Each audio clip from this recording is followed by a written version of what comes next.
Hello and welcome to learn nursing with Priyanshu. So आज जो हम टॉपिक पढ़ने वाले हैं वो टॉपिक पढ़ेंगे हम प्लूरल इफ्यूजन और ब्रोंकेक्टोसिस। ठीक है, सबसे पहले हम पढ़ेंगे प्लूरल इफ्यूजन। उसको सब कुछ देखेंगे, हम उसके इंट्रोडक्शन के बारे में देखेंगे, जैसे हमने अलग डिसऑर्डर के बारे में, जैसे कि हमने अस्थमा में पढ़ा था, सीओपीडी में पढ़ा था, सेम टू सेम आज हम वैसे डिसऑर्डर यहाँ पे पढ़ेंगे। ठीक है, हमने क्या हम इसका इंट्रो देखेंगे, कॉजेज देखेंगे, साइन एंड सिम्टम्स देखेंगे, डायग्नोस्टिक इवैल्यूएशन, मैनेजमेंट वगैरह। फिर हम क्या करेंगे, दूसरे डिसऑर्डर में जाएंगे। ठीक है, तो ये सारे डिसऑर्डर क्या है, रेस्पिरेटरी सिस्टम के ऊपर है। ठीक है, तो सबसे पहले हम बात करते हैं प्लूरल इफ्यूजन के बारे में। जो प्लूरल इफ्यूजन है वो क्या है? जो प्लूरल इफ्यूजन है वो है abnormal buildup of fluid in the pleural space. अब क्या होता है प्लूरल इफ्यूजन? सबसे पहले पहले हमको पहली बात थोड़ा बेस बता देता हूं मैं आपको। पहले बात, जो हमारे लंग्स होते हैं, जो हमारे लंग्स होते हैं उनके बाहर एक लेयर होती है, एक मेम्ब्रेन होती है, जिस मेम्ब्रेन को हम क्या बोलते हैं, प्लूरल मेम्ब्रेन बोलते हैं। क्या बोलते हैं? Pleural membrane. अब ये जो प्लूरल मेम्ब्रेन है वो दो टाइप की होती है। कौन कौन से? एक पैराइटल और एक विसरल। जो पहली बात, जो आउटर वाली है, जो सुपरफिशियल जो हमारी लेयर होती है लंग्स के बाहर, उसको हम क्या बोलते हैं? पैराइटल लेयर बोलते हैं। और जो दूसरी हमारी जो ऑर्गन के कांटेक्ट में रहती है, ऑर्गन के कांटेक्ट में रहती है, उस लेयर को हम क्या बोलते हैं? विसरल लेयर बोलते हैं। ठीक है, क्या बोलते हैं? Visceral layer. अब क्या होता है, नॉर्मली जो हमारी पैराइटल लेयर है, विसरल लेयर है, इनके बीच में क्या होता है? एक स्पेस होता है। ठीक है, और इस स्पेस को हम क्या बोलते हैं? Plural space. क्या बोलते हैं? Plural space. अब जो इस प्लूरल स्पेस में, इस प्लूरल कैविटी के अंदर एक फ्लूइड क्या करता है? रन करता है। फ्लूइड क्या होता है? तैरता रहता है। इस फ्लूइड का नाम क्या है? Pleural fluid. ठीक है, क्या होता है? Pleural fluid. जैसे कि हमारे लंग्स है, लंग्स की क्या हर ऑर्गन में क्या होती है? लेयर्स होती है। हमारे हार्ट में लेयर्स होती है, हमारे किडनी में लेयर होती है, लीवर में लेयर होती है। ठीक है, तो ऐसे हमारे हमारे लंग्स के ऊपर बात कर रहे हैं, तो लंग्स में कौन सी लेयर होती है? हमारी प्लूरल लेयर होती है। तो ठीक है, तो इतना समझ गए कि प्लूरल स्पेस क्या है। लंग्स के बाहर जो हमारी जो लेयर है उनके बीच में, पैराइटल और विसरल लेयर के बीच में जो स्पेस है उसको हम प्लूरल स्पेस बोलते हैं। ठीक है, तो प्लूरल इफ्यूजन में क्या हो रहा है? प्लूरल स्पेस में क्या हो रहा है कि एबनॉर्मल बिल्डअप हो रहा है फ्लूइड का। मैंने आपको क्या बोलता, नॉर्मली उस स्पेस में क्या होता है? फ्लूइड होता है, लेकिन जब वो एबनॉर्मल बिल्डअप हो जाए उस फ्लूइड का, तो उस कंडीशन को क्या बोलते हैं? हम प्लूरल इफ्यूजन बोलते हैं। देखो, होता क्या है, हमारी बॉडी में जो नॉर्मल हमारी बॉडी है वो तभी सही चल रही है। ठीक है, जब हमारी बॉडी में कोई भी चीज एक्सेसिव अमाउंट में होगी या बहुत कम अमाउंट में होगी, तभी क्या होते हैं? वो हमारे लिए खराब है। ठीक है, तभी वो एक डिजीज का फॉर्मेशन करती है, तभी वो एक डिसऑर्डर का फॉर्मेशन करती है। ठीक है, तो अब इस कंडीशन में क्या हो रहा है कि कोई चीज क्या हो रही है? एक्सेसिव हो रही है। ठीक है, एक्सेसिव हो रही है कैसे में कि जो हमारी नॉर्मल क्वांटिटी रहती है प्लूरल फ्लूइड की, नॉर्मल जो क्वांटिटी रहती है प्लूरल फ्लूइड की, वो कितनी रहती है? 5 to 15 ml, और इतनी ही रहनी चाहिए। ठीक है, नॉर्मली इतनी ही रहनी चाहिए। लेकिन जो प्लूरल इफ्यूजन है उस कंडीशन में क्या होता है? फ्लूइड का क्या होता है? एबनॉर्मल बिल्डअप हो जाता है। एबनॉर्मल बिल्डअप हो जाता है, वो ज्यादा हो जाता है। कितना? More than 20 ml। 20 ml से कितना होता है? ज्यादा हो जाता है। अब क्या होता है, जो प्लूरल इफ्यूजन है, पहली बात वो क्या है? एक यूनिक डिसऑर्डर नहीं है। यूनिक डिसऑर्डर इन द नहीं है, इन द सेंस कि वो ऐसा डिसऑर्डर नहीं है कि वो खुद हो जाएगा। ऐसा डिसऑर्डर नहीं है कि वो खुद हो जाएगा। वो क्या है? कॉम्प्लिकेशन है अदर डिसऑर्डर का। क्या है? कॉम्प्लिकेशन है अदर डिसऑर्डर का। हमारी बॉडी में जब कोई हमारी बॉडी में कोई अलग डिसऑर्डर होगा, तो उसकी वजह से जो कॉम्प्लिकेशन आएगी, उसका रिजल्ट बोल दो, उसका जो आउटकम बोल दो, या फिर उसका कॉम्प्लिकेशन बोल दो। और दूसरे डिसऑर्डर की वजह से, दूसरे ऑर्गन फेलियर की वजह से होता है, जैसे कि, तो उनकी वजह से क्या होता है? प्लूरल इफ्यूजन उसका एक कॉम्प्लिकेशन है। उनकी वजह से जो डिसऑर्डर हो रहा है वो क्या है? प्लूरल इफ्यूजन है। ठीक है, इतना समझ आ गया, इंट्रो समझ आ गया। तो अब हम बात करते हैं इसके कॉजेस की, कि किन किन कारणों की वजह से क्या होता है? हमारा प्लूरल इफ्यूजन होता है। प्लूरल इफ्यूजन होता है हमारे pneumonia, tuberculosis, heart failure, renal failure, fluid electrolyte imbalance, lymphatic duct blockage और एसाइटिस। ठीक है, अब समझना, मैंने क्या बोलता कि जो प्लूरल इफ्यूजन है वो यूनिक डिसऑर्डर नहीं है, खुद में होने वाला डिसऑर्डर नहीं है। वो क्या है? कॉम्प्लिकेशन है इन डिसऑर्डर के वजह से। ठीक है, जब किसी की बॉडी में कोई इंफेक्शन हो जाए, जैसे कि निमोनिया हो जाए, निमोनिया की वजह से क्या होता है? निमोनिया में भी क्या होता है? फ्लूइड का एक्युमुलेशन टाइप का होता है, जो हम आगे देखेंगे। ठीक है, ठीक है, अब क्या होता है, निमोनिया क्योंकि अलग डिसऑर्डर है, उसको वहां पे अच्छे से एक्सप्लेन करूंगा मैं वहां पे। ठीक है, तो निमोनिया, ट्यूबरक्लोसिस वगैरह, हार्ट फेलियर वगैरह हो गया किसी का। ठीक है, रीनल फेलियर हो गया। रीनल फेलियर में क्या होता है, जैसे कि जो हमारी किडनी है वो ही रिस्पॉन्सिबल होती है हमारी किसके लिए? फ्लूइड और इलेक्ट्रोलाइट बैलेंस को मेंटेन करने के लिए। अब सोचो जब किसी की बॉडी में क्या हो जाए, किडनी खराब हो जाए, तो फ्लूइड ऑफ वाटर का, हमारा फ्लूइड है यानी कि वाटर का बैलेंस कौन करेगा? तो क्या होता है, फ्लूइड का जो वो होगा बिल्डअप हो रहा है, वो कहाँ हो जाएगा? प्लूरल स्पेस में हो जाएगा, जिसकी वजह से क्या हो जाएगा? प्लूरल इफ्यूजन हो जाएगा। दूसरा, लिम्फेटिक डक्ट की ब्लॉकेज। अब देखो कैसा होता है कि जो लिम्फेटिक डक्ट होता है ना, वही हमारा जो लिम्फेटिक सिस्टम है, पहली बात वो हमारा इम्यून सिस्टम है, ठीक है, हमारा वही हमारे डिफेंस मैकेनिज्म के लिए क्या करते हैं, हमें मदद करता है। अब क्या होता है, नॉर्मल कंडीशन में जो हमारी बॉडी में कोई भी फ्लूइड वगैरह ज्यादा हो जाता है, तो क्या होता है, लिम्फेटिक वेसल से करती है, उस फ्लूइड को क्या करती है, कलेक्ट कर लेती है, ठीक है, कलेक्ट कर लेती है। लेकिन अभी इसमें क्या आ रहा है, जब किसी की डक्ट क्या हो जाए, ब्लॉक हो जाए, लिम्फेटिक डक्ट क्या हो जाए, ब्लॉक हो जाए, उस कंडीशन में क्या होता है, जो फ्लूइड है उसका एक्यूमुलेशन कहाँ होता है, प्लूरल स्पेस में हो जाता है, जिसकी वजह से क्या होता है, प्लूरल इफ्यूजन हो जाता है। और एसाइटिस भी वही है, जब क्या होता है, फ्लूइड का एक्यूमुलेशन कहाँ हो जाए, एब्डोमेन में वगैरह हो जाए, ठीक है, तो उसकी वजह से भी क्या होता है, वो एब्डोमेन से कहां जा सकता है, एब्डोमेन के साथ साथ कहां जा सकता है, प्लूरल स्पेस में जा सकता है, जिसकी वजह से क्या होता है, प्लूरल इफ्यूजन होता है। बेसिक बस इतना ही है, ठीक है। नॉर्मली बस इसमें क्या हो रहा है, फ्लूइड का एक्यूमुलेशन हो रहा है प्लूरल स्पेस में, ठीक है, नॉर्मल से ज्यादा, ठीक है। अब इसकी बात करते हैं हमारे साइन एंड सिम्टम्स की। साइन एंड सिम्टम्स क्या क्या है, कि क्या क्या हमें साइन एंड सिम्टम क्या क्या चीजें देखने को मिलेगी जब कोई पर्सन को क्या रहा है, प्लूरल इफ्यूजन हो रहा है। पहला, शॉर्टनेस ऑफ ब्रेथ, ठीक है। शॉर्टनेस ऑफ ब्रेथ क्यों होगी, क्योंकि उसकी बॉडी में क्या हो रहा है, फ्लूइड का एक्यूमुलेशन हो रहा है, तो एक्यूमुलेशन की वजह से क्या हो रहा है। अब खुद सोचो, कोई नॉर्मल लंग्स है, लंग्स है, एक बार दिखाता हूँ, देखो जो जैसे कि हमारे ये नॉर्मल लंग्स है। अब लंग्स के बाद यहाँ पे क्या है, प्लूरल मेम्ब्रेन है। प्लूरल मेम्ब्रेन में देखो अब क्या हो रहा है, फ्लूइड का एक्यूमुलेशन हो रहा है, तो क्या हो रहा है, अब देखो ये मोटी हो रही है ना, ठीक है, ये लेयर तो मोटी होगी, क्योंकि यहाँ पे क्या है 20 ml से क्या हो गया, एक्सीड हो गया, ये नॉर्मल है लंग्स। अब देखो जब इसमें एब्नॉर्मल बिल्डअप होगा, यानी कि प्लूरल इफ्यूजन होगा, तो उसकी क्या होगी, लेयर तो मोटी होगी, क्योंकि अभी फ्लूइड एक्यूमुलेशन हो रहा, तो लंग्स से होंगे अच्छे से ना एक्सपेंड नहीं कर पाएंगे, एक्सपेंड नहीं कर पाएंगे, ठीक है, वापस से कॉन्ट्रैक्ट नहीं कर पाएंगे, क्योंकि लंग्स क्या होता है, जब हम एयर लेते हैं तो वो भी कॉन्ट्रैक्ट और रिलैक्स करते हैं ना, तो अच्छे से नहीं कर पाएंगे, इसकी वजह से क्या होगा, शॉर्टनेस ऑफ ब्रेथ होगी, ठीक है, टैकिपनिया होगा, क्योंकि क्या होगा, सांस लेने में दिक्कत होगी, फटाफट सांस लेने की कोशिश करेगा, क्योंकि सांस नहीं आ रही है, तो वो क्या करेगा, फास्ट फास्ट ब्रीथिंग करेगा। फीवर होंगे इसको, ठीक है, कफिंग होगी, ठीक है, कफिंग भी होगी इसको, चेस्ट टाइटनेस होगी, ठीक है, चेस्ट टाइटनेस कैसे होगी, क्योंकि इसमें क्या हो रहा है, प्रेशर पड़ रहा है, प्रेशर पड़ रहा है, मतलब क्योंकि लंग्स तो क्या करेंगे, एक्सपेंड होंगे, और यहां से भी क्या पड़ रहा है, प्लूरल स्पेस का, प्लूरल जो फ्लूइड है उसका भी प्रेशर पड़ रहा है, और लंग्स भी क्या कर रहे हैं, एक्सपेंड हो रहे हैं, तो क्या होगा, प्रेशर पड़ेगा, तो क्या होगा, चेस्ट टाइटनेस हो सकता है, चेस्ट पेन होगा। चेस्ट पेन भी कौन सा वाला होगा, प्लूराइटिक पेन, क्योंकि प्लूरल इफ्यूजन हो रहा है, ठीक है। तो ये थे इसके साइन एंड सिम्टम। अब बात करी जाए इसकी डायग्नोस्टिक इवैल्यूएशन की, ठीक है, कि डायग्नोस्टिक इवैल्यूएशन हो कैसे रहा है, मतलब कैसे कैसे हम पता लगा सकते हैं कि किसी पेशेंट को क्या है, प्लूरल इफ्यूजन है, ठीक है। पहला है हिस्ट्री कलेक्शन, हम किसी पेशेंट से क्या लेंगे, हिस्ट्री कलेक्शन करेंगे, ठीक है, वही बेसिक बेसलाइन डेटा वगैरह लेंगे उसका, ठीक है।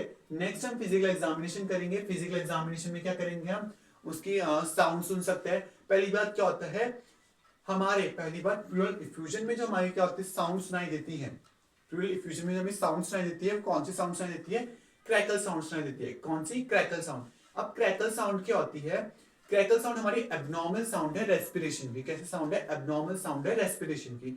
अब क्रैकल साउंड में होता क्या है, जैसे एक फ्रूटी होती है ना, फ्रूटी के लास्ट में क्या होता है, जब फ्रूटी खत्म होने को होती है तो हम सिप मारते हैं, तो उसमें से जो आवाज आती है ना लास्ट में थोड़ी सी जब बच जाती है, उस साउंड को क्या बोलते हैं, क्रैकल साउंड बोलते हैं। वैसी ही साउंड क्या आती है, लंग्स से आती है, ठीक है, जब क्या होता है, फ्लूइड भर जाता है हमारे लंग्स में, ठीक है, जब हम एयर ले रहे हैं, जब हम क्या कर रहे हैं, इनहेल एक्सहेल कर रहे हैं, तो जो क्योंकि फ्लूइड भी एक्यूमुलेशन हो रखा है, तो कैसी साउंड आएगी, क्रैकल साउंड आएगी। तो हम फिजिकल एग्जामिनेशन में क्या कर सकते हैं, ऑस्कल्टेट करते हैं उसका क्रैकल साउंड के लिए, ठीक है। उसके साइन एंड सिम्टम्स को हम क्या कर सकते हैं, फिजिकल एग्जाम कर सकते हैं। एक्सरे करेंगे हम।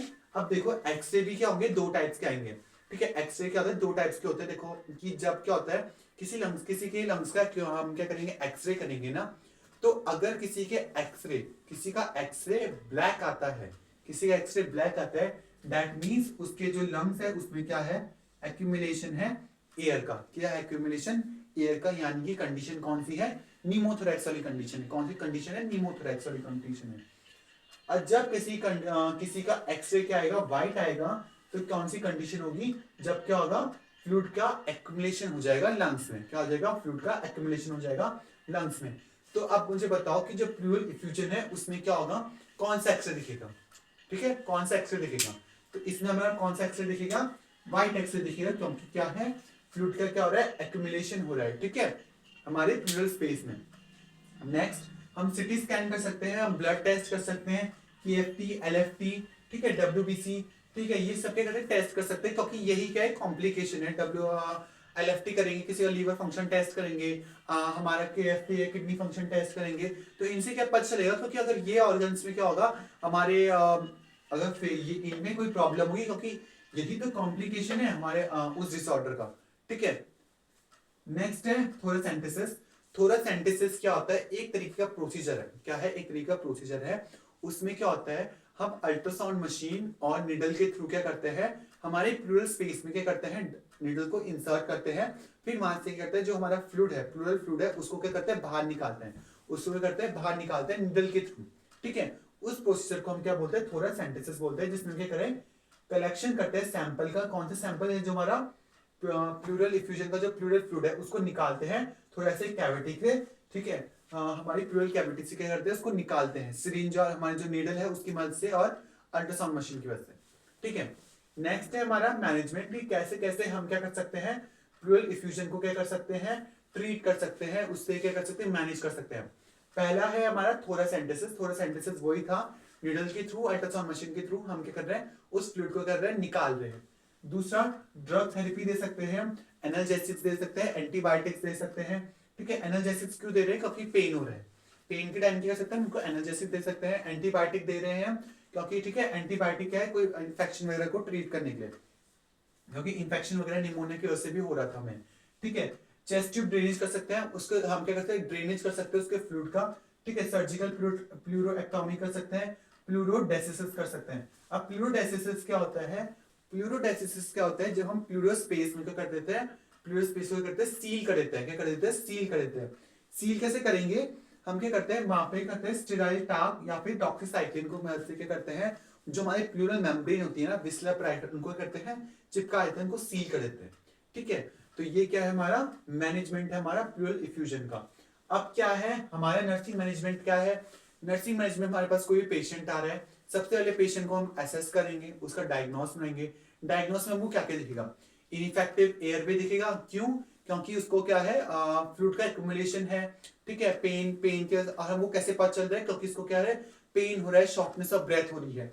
दूसरा, उसको क्या हो रहा है, चेस्ट टाइटनेस हो रही है पेन की वजह से, ठीक है, वो उसको उसका स्लीपिंग, उसका डिस्टर्ब स्लीपिंग पैटर्न हो रहा है, क्यों, क्योंकि उसको नींद अच्छे से नहीं आ रही, क्यों, क्योंकि पेन हो रहा है, ठीक है। ये सब क्या है, इसकी नर्सिंग डायग्नोस है, और यही क्या करना है, हमारा नर्सिंग मैनेजमेंट बनता है पेशेंट को, कि इसको क्या करना है, हमको ट्रीट करना है, ठीक है। ट्रीट कैसे करेंगे, हम क्या करेंगे, रूट कॉज में मेनली फोकस करेंगे। Root cause in the mainly focus का मतलब ये है कि हम बेसिकली क्या करते हैं, हम साइन एंड सिम्टम्स को मैनेज करते हैं। साइन एंड सिम्टम्स को मैनेज करने से क्या होता है, हम उस बीमारी को थोड़ा टाइम तक तो रोक देते हैं, क्योंकि जैसे कि हमारा किसी को फीवर हो रहा है, किसी को चिल्स हो रहे, ठीक है, कफिंग वगैरह, चेस्ट टाइटनेस हो रही, तो हम क्या दे रहे हैं, ड्रग्स देंगे, जैसे कि हम एंटीबायोटिक्स देंगे, एनाल्जेसिक्स देंगे। पर ये ऐसा राइट सोल्यूशन नहीं है। राइट सोल्यूशन ये है कि हम मेन प्रॉब्लम को ठीक करें, जैसे कि हमारा जो कॉज है, क्योंकि मैंने बोलता है कॉम्प्लिकेशन है अलग डिसऑर्डर का। अगर हमारी मेन प्रॉब्लम, जैसे कि जो हमारा मेन कॉज है, जैसे कि ये कॉज है जिसकी वजह से ये हो रहा है, अगर यही सही हो जाएगा तब तो ये आएगा ही नहीं, ये तो होएगा ही नहीं, ठीक है। तो हमारा मेन फोकस क्या है, हमें रूट कॉज को सही करना है। अगर रूट कॉज सही हो जाएगा तब क्या हो जाएगा, प्लूरल इफ्यूजन भी सही हो जाएगा, ठीक है। तो प्लूरल इफ्यूजन में बस इतना ही है। नेक्स्ट जो हमारा टॉपिक है वो है ब्रोंकिएक्टोसिस। पहले मुझे बताओ कि जो हमारा प्लूरल इफ्यूजन है वो सही है, मतलब सबको समझ आ गया, तभी हम क्या करेंगे, नेक्स्ट में जाएंगे, ठीक है। तो प्लूरल इफ्यूजन बस इतना ही है, छोटा सा था ये, ठीक है, इतना बड़ा डिसऑर्डर नहीं है। सेकंड है हमारा ब्रोंकिएक्टोसिस।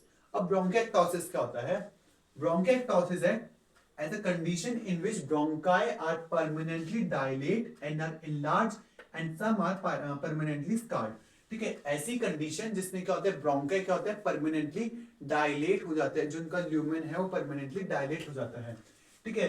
Losing the lumen of the bronchi as a result mucus accumulation in the bronchi.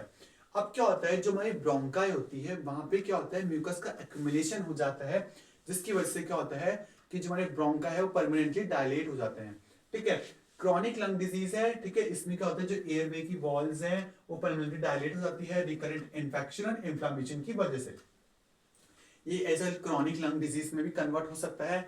अब क्या होता है बेसिकली जो ब्रोंकियोएक्टोसिस है उसमें होता ये है कि जो हमारा एयरवे है, जो हमारा एयरवे है उसकी वॉल्स में क्या होता है रिकरेंट इन्फेक्शन और इन्फ्लामेशन की वजह से होता क्या है वहां पे म्यूकस प्रोडक्शन होती है, और उस म्यूकस प्रोडक्शन की वजह से क्या होता है जो डायलेशन हो जाता है किसका, ब्रोंकाई का। एक बार समझाता हूँ कैसे। देखो मान लो ये ब्रोंकाई है, ठीक है, ये ब्रोंकाई है। अब क्या होगा, ये ब्रोंकाई है तो ब्रोंकाई के अंदर क्या होगा, कभी भी कोई इन्फेक्शन वगैरह आ गया तो इन्फेक्शन होगा, इन्फ्लामेशन होगी, इन्फ्लामेशन की वजह से क्या होगा एंटीबॉडीज बनेगी, एंटीबॉडीज होंगी, फिर हमारे क्या होगा गोबलेट सेल रिलीज होंगे, म्यूकस प्रोडक्शन होगी, ठीक है। अब म्यूकस प्रोडक्शन होगी तो म्यूकस प्रोडक्शन ना होगी ना, तो क्या हो जाएगा उसका ल्यूमेन क्या हो जाएगा, नैरो हो जाएगा। फिर क्या करेंगे हम ड्रग्स लेंगे, एंटीबायोटिक्स वगैरह लेंगे उसको बैक्टीरियल इन्फेक्शन को ट्रीट करने के लिए। फिर हमारा क्या होगा जैसे वो खत्म होगा फिर, लेकिन इस कंडीशन में क्या होता है जैसे कि मान लो 40% क्या है म्यूकस प्रोडक्शन हो रहा है, 40% म्यूकस प्रोडक्शन हो रहा है हमारे ब्रोंकाई में, तो क्या होता है उस 40% में से भी हम क्या करते हैं जब हम ड्रग्स वगैरह लेते हैं जब वो सही होता है तो उनमें से 30% क्या होता है वो ऑनली सही होता है। वो 5-10% क्या होता है म्यूकस प्रोडक्शन पूरी तरीके से खत्म नहीं होता, वहां पे म्यूकस का एक्यूमुलेशन रहता है। फिर क्या होगा वापिस, क्योंकि रिकरेंट है, वापिस कभी भी किसी को इन्फेक्शन हुआ तो क्या हो गया पहले का 5-10% और 40% फिर से हो गया तो कितना हो जाएगा, बढ़ जाएगा ना। तो हर बारी में क्या होता है ये बढ़ता रहता है बढ़ता रहता है बढ़ता रहता है, जिसकी वजह से क्या होगा प्रेशर की वजह से क्या हो जाएगा वो डायलेट हो जाएंगे। तो हमारा ब्रोंकियोएक्टोसिस मेनली क्या है कि इसमें क्या होता है परमानेंटली डायलेशन होता है हमारा ब्रोंकाई का, क्या होता है परमानेंटली डायलेशन होता है हमारे ब्रोंकाई का। नेक्स्ट इसकी कॉजेस की बात करें तो कॉजेस में आएगा हमारा इम्यूनो डेफिशिएंसी, क्या आएगा इम्यूनो डेफिशिएंसी। अब खुद सोचो किसी की इम्यूनिटी अगर वीक है, किसी की इम्यूनिटी अगर वीक है तो उसको बैक्टीरियल इन्फेक्शन कोई भी इन्फेक्शन होने के ज्यादा चांसेस रहेंगे, क्योंकि इम्यूनिटी वीक है तो इन्फेक्शन तो आराम से एंटर कर लेगा, एंटर करेगा तो क्या हो जाएगा वहां पे इन्फ्लामेशन होगी, इन्फेक्शन की वजह से क्या होगा वही म्यूकस प्रोडक्शन होगा, वो ही सिस्टम चलेगा और क्या हो जाएगा डायलेशन वगैरह हो सकती है। सेकेंड रिकरेंट इन्फेक्शन, ऑब्वियसली वही है किसी को अगर बार बार इन्फेक्शन होगा तो क्या होगा बार बार इन्फेक्शन से क्या होगा ज्यादा इन्फ्लामेशन होगी, ज्यादा म्यूकस प्रोडक्शन होगा और डायलेशन हो जाएगा, ठीक है। यूआरटीआई यानी कि upper respiratory tract infection, upper respiratory tract infection की वजह से जैसे कि फेरेंजाइटिस लैरिंजाइटिस की वजह से भी अगर वहां पे क्या हो रहा है इन्फ्लामेशन हो रही है, वहां पे म्यूकस प्रोडक्शन हो रहा है तो वो भी क्या कर सकता है ट्रैवल कर सकता है नीचे, नीचे ट्रैवल करेगा वहां पे अफेक्ट कर देगा, ठीक है। नेक्स्ट है inhalation of harmful chemical, harmful chemical को इनहेल कर दे जैसे कि अमोनिया वगैरह, अमोनिया वगैरह को इनहेलेशन कर देना तो उनकी वजह से भी क्या हो सकता है हमारा ब्रोंकियोएक्टोसिस हो सकता है। नेक्स्ट निमोनिया, निमोनिया भी एक हमारा इन्फेक्शन है, निमोनिया की वजह से भी क्या होता है हमारा हमारा क्या होता है ब्रोंकियोएक्टोसिस होता है, जिसमें क्या होता है स्ट्रेप्टोकोकस हमारा स्टेफिलोकोकस निमोनिया हमारा क्या होता है बैक्टीरिया हमारी बॉडी के अंदर आता है, ठीक है, जिसकी वजह से क्या होता है निमोनिया होता है, तो उसकी वजह से क्या होता है ब्रोंकियोएक्टोसिस भी हो सकता है। सिस्टिक फिब्रोसिस, अब सिस्टिक फिब्रोसिस होता क्या है, सिस्टिक फिब्रोसिस बेसिकली एक जेनेटिक डिजीज है जो फैमिली के थ्रू भी हेरिडिटरी के थ्रू क्या सकती है ट्रांसमिट हो सकती है फैमिली टू फैमिली, ठीक है। इसमें क्या होता है इस कंडीशन में क्या होता है इस डिसऑर्डर में क्या होता है कि हमारी जो बॉडी है उसमें क्या होता है थिक स्टिकी म्यूकस का क्या होता है एक्यूमुलेशन हो जाता है, फॉर्मेशन होने लग जाता है, ठीक है। अब सोचो जिसको पहले से सिस्टिक फिब्रोसिस है तो उसमें तो उसको तो और ज्यादा प्रॉब्लम होगी ना ब्रोंकियोएक्टोसिस में, ठीक है। तो ये क्या है इसके कॉजेस है। नेक्स्ट आता है इसके टाइप्स कि ब्रोंकियोएक्टोसिस के टाइप्स क्या क्या है कि किस किस टाइप के होते हैं। जो ब्रोंकियोएक्टोसिस है उसके भी टाइप्स हैं, वो भी अलग अलग टाइप्स के होते हैं। पहला होता है हमारा सिलेंड्रिकल, दूसरा होता है हमारा वेरिकोस और तीसरा होता है हमारा सेक्युलर और सिस्टिक।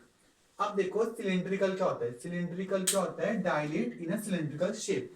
जो हमारा नॉर्मल ब्रोंकाई रहता है वो क्या होता है डायलेट होता है सिलेंड्रिकल शेप में। कैसे होगा, देखो जैसे नॉर्मल ब्रोंकाई है तो नॉर्मल ब्रोंकाई अब देखो कि क्या होता है जैसे कि अंदर से म्यूकस प्रोडक्शन हो रही है, ठीक है, सिलेंड्रिकल फॉर्म में हो रही है, ठीक है।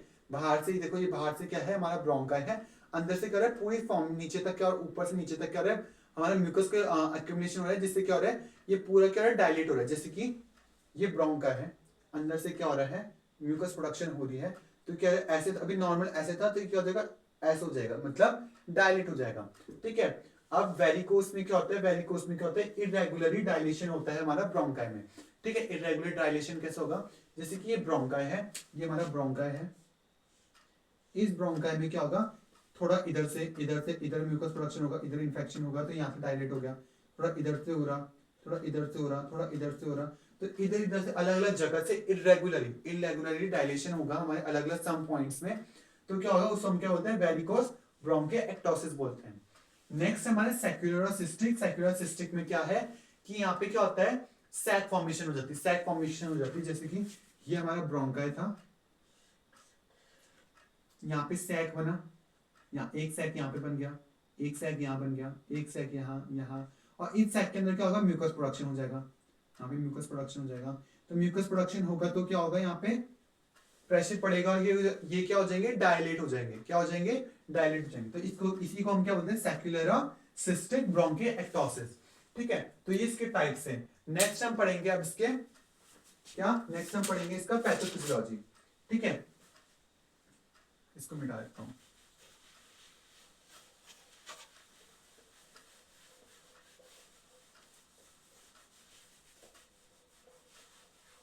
नेक्स्ट क्या देखेंगे हम, इसकी पैथोफिजियोलॉजी देखेंगे।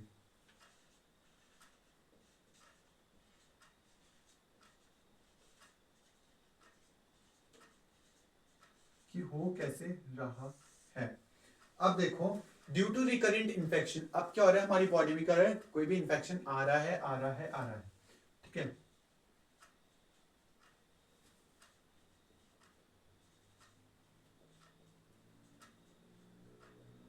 रिकरेंट इन्फेक्शन हो रहा है तो क्या होगा इन्फेक्शन होगा हमारी बॉडी के अंदर आया, बॉडी के अंदर आया तो क्या होगा हमारी बॉडी में क्या होगा इन्फ्लामेशन होगी, क्या होगी इन्फ्लामेशन होगी।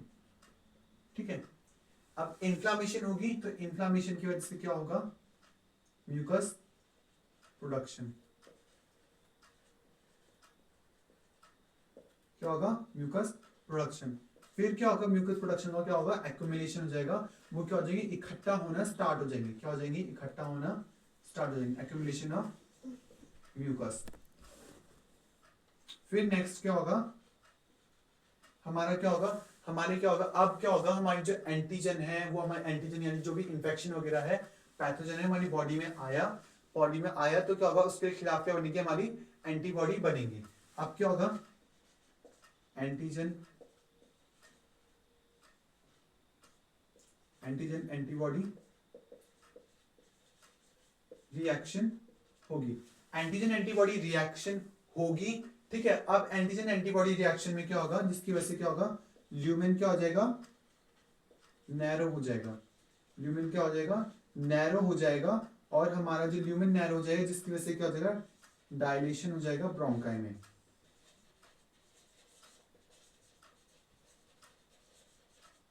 इसको हम क्या बोलते हैं ब्रोंके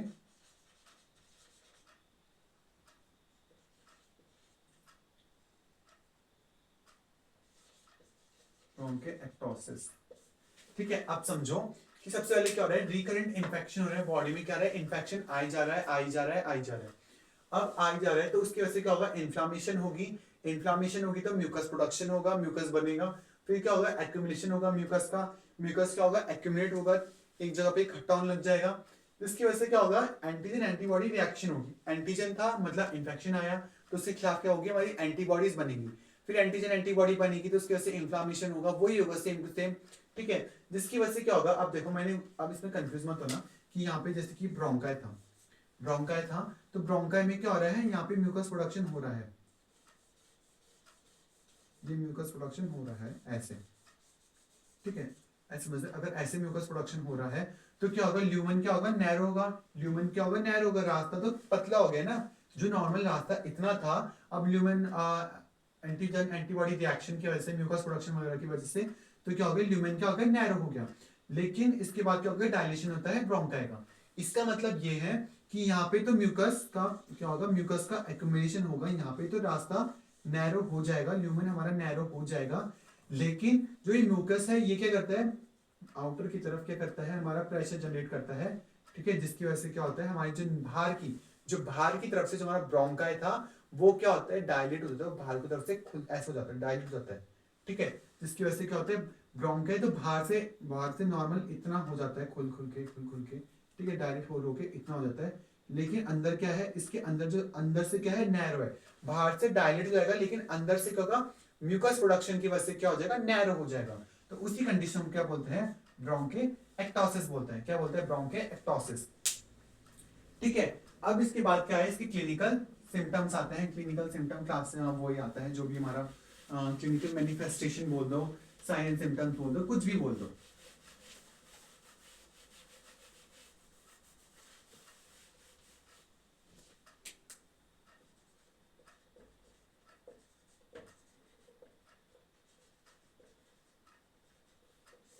साइन एंड सिम्टम है, इसमें क्या होगा, परसिस्टेंट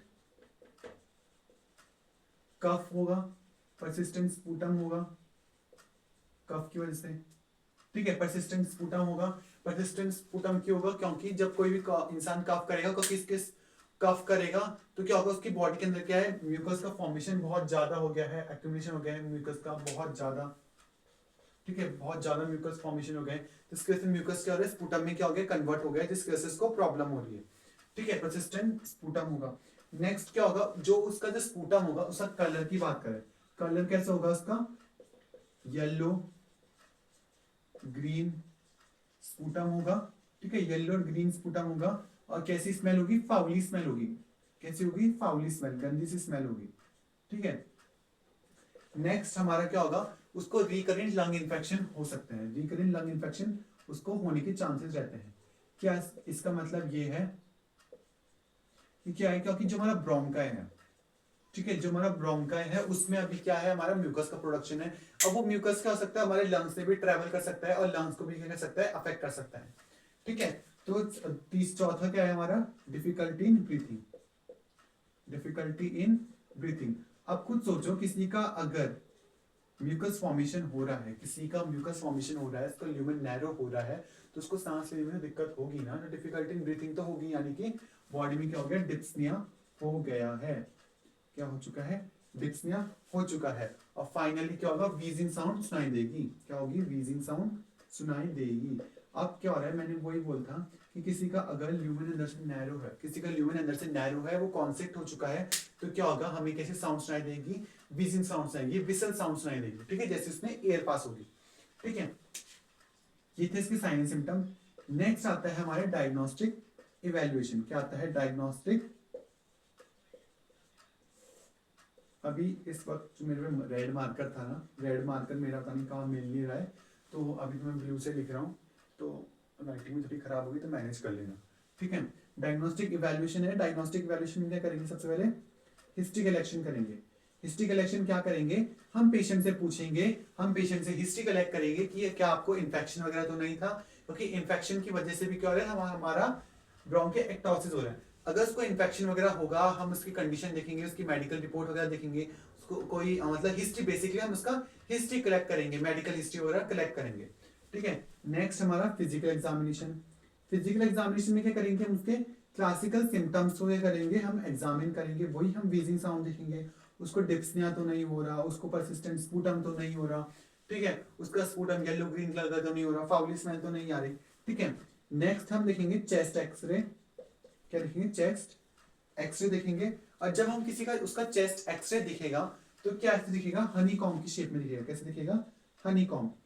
कैसे दिखेगा, हनी कॉम। जो वहां पे म्यूकस प्रोडक्शन होगा ना, वो ऐसे ऐसे हनी कॉम की शेप में बना होगा, ऐसे दिखेगा हमको। मतलब जब ब्रोंकाई पे इन्फ्लामेशन होगी ना, वहां पे ऐसे ऐसे दिखेगा, मतलब। ठीक है, हनी कॉम की शेप में दिखेगा। नेक्स्ट हम क्या कर सकते हैं, सीटी स्कैन, ब्रोंकोस्कोपी। ठीक है, डब्ल्यूबीसी का टेस्ट देख सकते हैं हम, स्पूटम कल्चर कर सकते हैं। तो ये क्या है, हमारे डायग्नोस्टिक इवैल्यूएशन कि हम क्या कर रहे हैं, हम कैसे पता लगा रहे हैं, हिस्ट्री कलेक्शन कर रहे हैं, हम चेस्ट एक्सरे कर रहे हैं, चेस्ट एक्सरे में हमको ऐसे दिखेगा, उसका जो एक्सरे है कैसे दिखेगा, हनी कॉम शेप में दिखेगा। नेक्स्ट हम सिटी स्कैन कर रहे हैं, ब्रोंकोस्कोपी देख रहे हैं, ब्रोंका में क्या कर रहे हैं हम, इसको ब्रोंकोस्कोपी कर रहे हैं। ठीक है, पाइप डाल के, मतलब हमारा उसमें फ्लेक्सिबल ट्यूब डाल के हम उसको क्या कर रहे हैं, देख रहे हैं, इंस्पेक्ट कर रहे हैं कि कैसे हमारा ब्रोंकाई दिख रहा है, क्या हमको मतलब हमें क्या म्यूकस प्रोडक्शन दिख रही है हमें वहां पे। ठीक है, ये हम देखेंगे। डब्ल्यूबीसी का काउंट चेक करेंगे। डब्ल्यूबीसी का काउंट क्यों चेक करेंगे, अगर बॉडी में क्या है, डब्ल्यूबीसी का काउंट ज्यादा मिलता है, दैट मींस क्या है, बॉडी में कोई भी इंफेक्शन वगैरह है।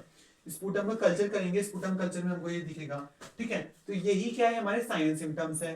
ठीक है, और बात करी जाए नर्सिंग डायग्नोस की, बात करी जाए नर्सिंग मैनेजमेंट की, तो नर्सिंग मैनेजमेंट भी सेम है कि उसको क्या होगा, ऑब्वियसली उसको क्या होगा, इनफेक्टिव का एयरवे क्लियरेंस लगेगा। क्यों? क्योंकि उसमें क्या है, एक्सेसिव म्यूकस है। ठीक है, एक्सेसिव म्यूकस है वहां पे, तो एक्सेसिव म्यूकस कैसे क्या होगा, इनफेक्टिव एयरवे क्लियरेंस होगा। और एविडेंस कैसे पता चला हमें, क्योंकि उसको शॉर्टनेस ऑफ ब्रेथ हो रही है, डिफिकल्टी इन ब्रीथिंग हो रही है, यही पेन हो रहा है उसको। ठीक है, इन्फ्लामेशन के से पेन हो रहा है। ठीक है, और क्या हो सकता है, एंजाइटी हो रही है उसको हॉस्पिटल से। ठीक है, ये सब क्या है, इसके नर्सिंग डायग्नोस है। और इसमें हमारा नर्सिंग इंटरवेंशन ये है कि पेशेंट को करना है, इंकरेज करना है, पेशेंट को टाइम टू टाइम दवाइयां देनी है। ठीक है, असिस्ट करना है पेशेंट को। ठीक है, हमें क्या करना है, पेशेंट का ख्याल रखना है।